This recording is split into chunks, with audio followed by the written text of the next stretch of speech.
Hello everyone, my name is Taylor. Today we're going to be doing sort of a developer commentary on the original version of Princess Castle Quest, formerly known as Princess Dungeon Smasher, and then as you can see right when we started making the game, it was actually originally called Top Down 8-Bit, but we quickly changed the name to Princess Dungeon Smasher. This is the version of the game that I made in high school with my brother. I'm going to be basically doing a sort of a playthrough of the game with a little bit of a developer commentary. Um, just to give you guys an idea of what the game looked like back then. So let's go ahead and launch the game now. I'm going to bring it over to the screen and switch over to the game screen mode. There we go. So this is the main menu. You can hear the music in the background. This is actually not our song. It's a 8-bit version of a Weezer song called We Are All on Drugs. I don't remember where I found this, but this is the song that we used for the main menu, and I believe we have a different song going on in the game. Well, actually, I think in this version it's actually probably the same song throughout the whole thing. Anyways, we've got a little about screen here that's just a texture that I made in GIMP or something like that, right? I didn't feel like actually laying it out. You can see there's actually some spacing in between floor and block that doesn't look quite normal, I guess, because block needed a longer explanation, and yet even then it's not all that helpful. There's only a few mechanics in this game, especially compared to the current version of the game. We've got some of the basics like pushing blocks and ice and water and lava and holes, except for I guess the holes are not on this. That's kind of funny. They are in the game in this version, but... Alright, we're going to go ahead and start a new game. And we start here as a princess, and we've got our little sword. We can move around. I have actually played this just a little bit before I opened it up, so I kind of have seen some stuff. But one of the things that's interesting is if I push left and right, you see I can actually do like a moonwalk. And what happens here is that the princess only turns in a different direction when I press a key, and yet she actually has a priority of which direction she will move. So if I'm holding left and right, right takes priority over left, and so there's a sort of if else, else if statement that essentially sets up a certain priority for the player. And so that means that she can actually move in directions that don't always match exactly what she's pushing. Like you can see here, right? If I push up and to the right, she can actually move to the right while facing up. So, anyways. Alright, so we can, as you saw, we can push the box into the water, we can push boxes down holes, we can fall down the hole ourselves, and that resets us at the beginning. But you'll also notice that for whatever reason in this version, it doesn't actually reset the level when you die. I guess it just resets the princess. I'm not entirely sure. If I hit R, I guess it'll reset the entire level. Except for the princess, I guess, stays facing in the direction she was. That's kind of funny. It actually just moves the princess entity rather than actually, completely resetting the game. Anyways, okay, so we'll go ahead and push this in the box or in the water here, right? This is one of the original puzzles that we've had. You'll actually find it in the current version of the game as a sort of homage. You could call it a 3-box puzzle. It's basically, you have 3 boxes that you need to line up into a bridge. One of those boxes is against a wall, which basically forces your hand and makes you have to push the bridge on the upper level here, essentially, or the top row. So we're going to go ahead and bring all 3 boxes up to solve the puzzle. Now, many of the other puzzles that I've seen in this version of the game are, I don't even know if I would call them puzzles. Like this one just kind of takes a little bit of thought to make sure that you don't, mess up any of your boxes. But for the most part, I can just kind of push them in here, and there you go, that's it. There's also a lot of extra void space and whatnot in a lot of these levels. This was kind of funny. This actually confused me until I realized that the whole level doesn't reset when you die. So you can actually go in here and then you get stuck because you can't move out of from the pusher, right? So there's not much to do. So you die, but you do retain your diamonds. So you can actually obtain those, right? We can also, I think, push these boxes in here to get us to the 3rd diamond, I guess. Though, yeah. So I have to die again. Let's try this. I believe, I feel like well no, I can't actually get that box over there, can I? It might just be a diamond that I placed to taunt you, essentially. Doesn't seem like there's any way to get that, so we're gonna keep going. And so yeah, yet again, a really simple puzzle. We just gotta bring both boxes over here, make a bridge, go through the pushers, get a ton of diamonds.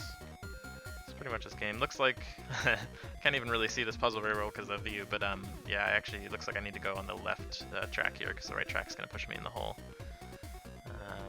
If we take a look at this one, this path goes to water, this path also goes to the same water, this path will get us to the water that we actually want, and then this path goes to that leftmost water, this path goes to the upper water there. So I really just need to push everything onto that one right there. So that'll get placed in the water. This one will get placed in the water. I can go along with it and push it into the next water. Got a simple lava bridge here. Yeah, these puzzles. So the keys in this game just open the door when you obtain them immediately, rather than in the current version of the game, you have to pick up the key into your inventory and then go use it to open the door.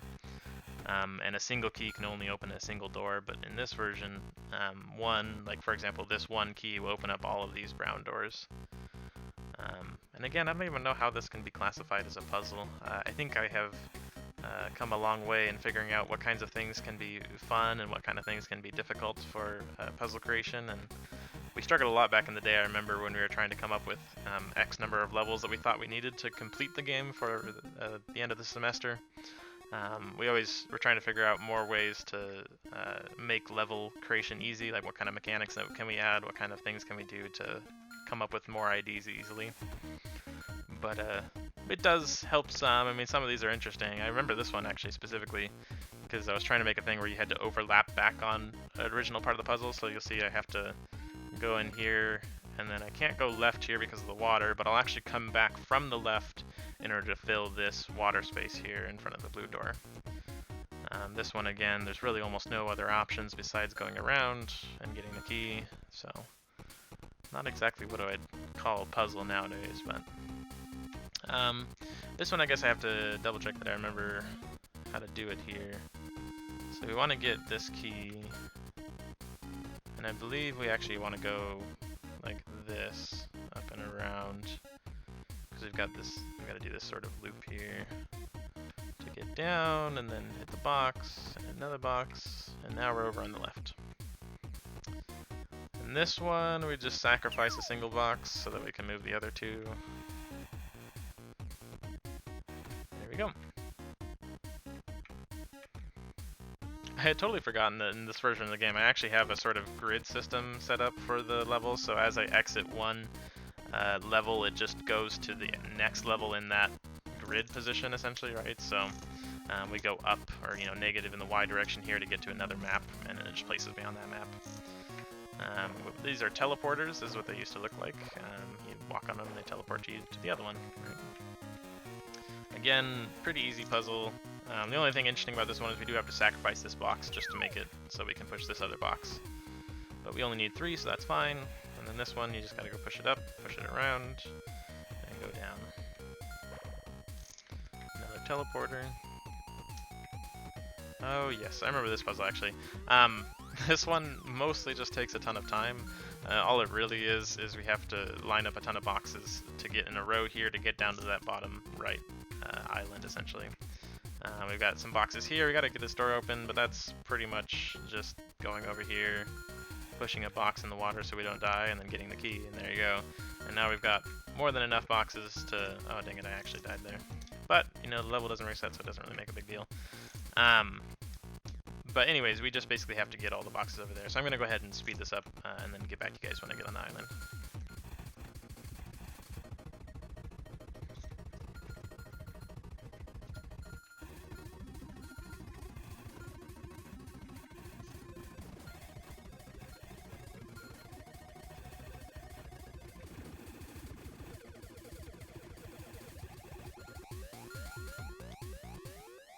Alright, here we are. So, this level seems to be essentially just a branching paths pusher ice puzzle where we just have to figure out what the correct order of events we need to do are. As I said, I actually played through most of these levels just before this, so I do remember that I have to do the center one, if I remember right, and then to the left to come around here. And then I believe going down brings me around. And obviously there's a ton of other options, but I believe this is the only one that probably gets you to the finish. The rest of them generally push you back to the beginning or get you stuck.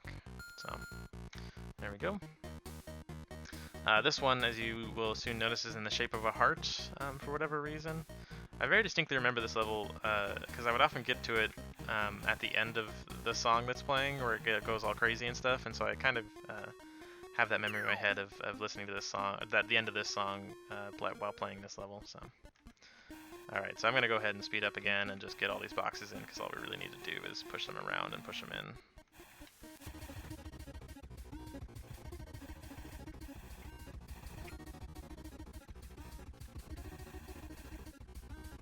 Alright, we're going to go ahead and try this puzzle again, because I messed that up. Some of the controls in this version of the game, are suboptimal. They tend to mess up your inputs. If you do something like upright or something like that, and if I do it fast enough, she'll actually just move to the right rather than moving up first. And so that kind of often gets you into a state where you try and walk around a box or something like that, and instead of walking around, you just keep pushing it up. So that's what happened. I'm going to go ahead and complete this again, so right back to you guys.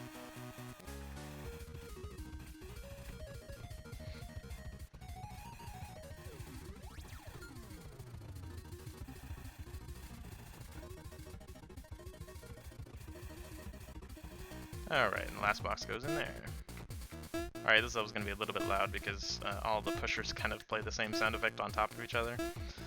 So it's kind of like additive sound effects here. So let's see if I can get through here. Basically just got to dodge all the boxes as we slide across.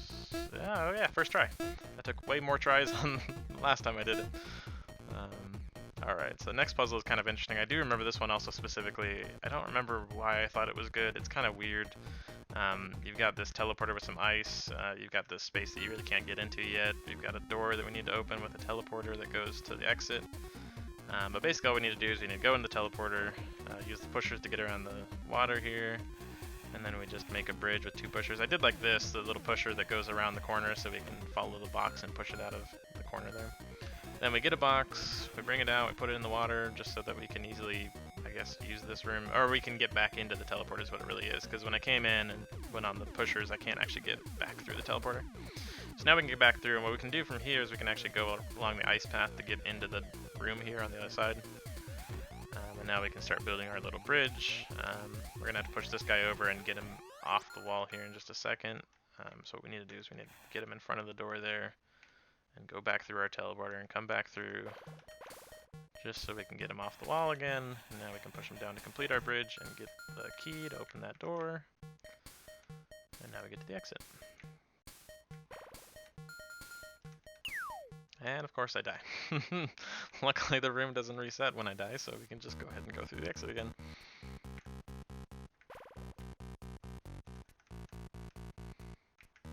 This puzzle actually surprised me. I actually really like this. We'll probably add something like it. The ice can actually double as a way to essentially cross paths with a maze, even though this game is totally set in a 2D world, which you'd have to make a 2D maze in. You can actually make a more complicated maze, almost like a bridge, where two paths cross over each other, and that means that you can actually make some pretty intricate little mazes.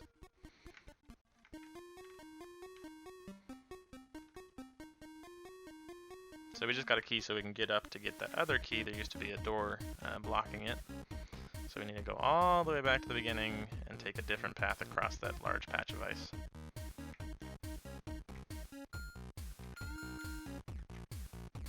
And we can go left here. As a side note, I don't think the diamonds actually do anything in this game. You can see that there's actually a little counter for how many diamonds I have in the top left.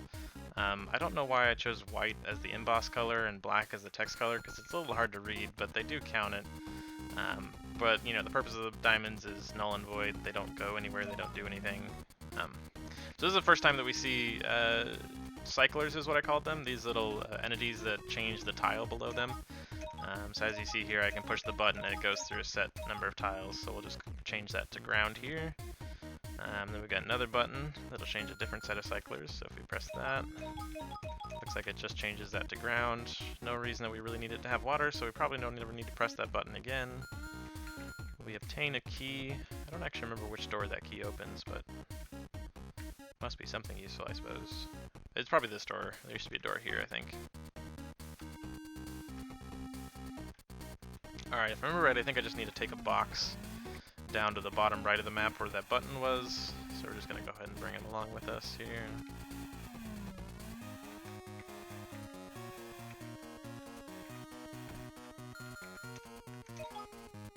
Oh yes, I can't actually see what this is changing, though I think 2 times does what I want. Yeah, okay, so this essentially changes these cyclers there. And And what I actually need to do at the end of the day is get to this this section on the right with all the diamonds. So to do that, we can just go ahead and bring our box and push it on the pushers there, and then come around here and push it in the water, and there you go. Again, pointless diamonds, but they're always fun to collect, right? I believe this is the end of the game. I don't think that there is anything to the left. Yep, the game just crashes. Alright, well that was the original version of Princess Dungeon Smasher. Thank you guys for joining me. Hopefully that was kind of interesting. Thank you guys for watching. We'll see you all later. Bye.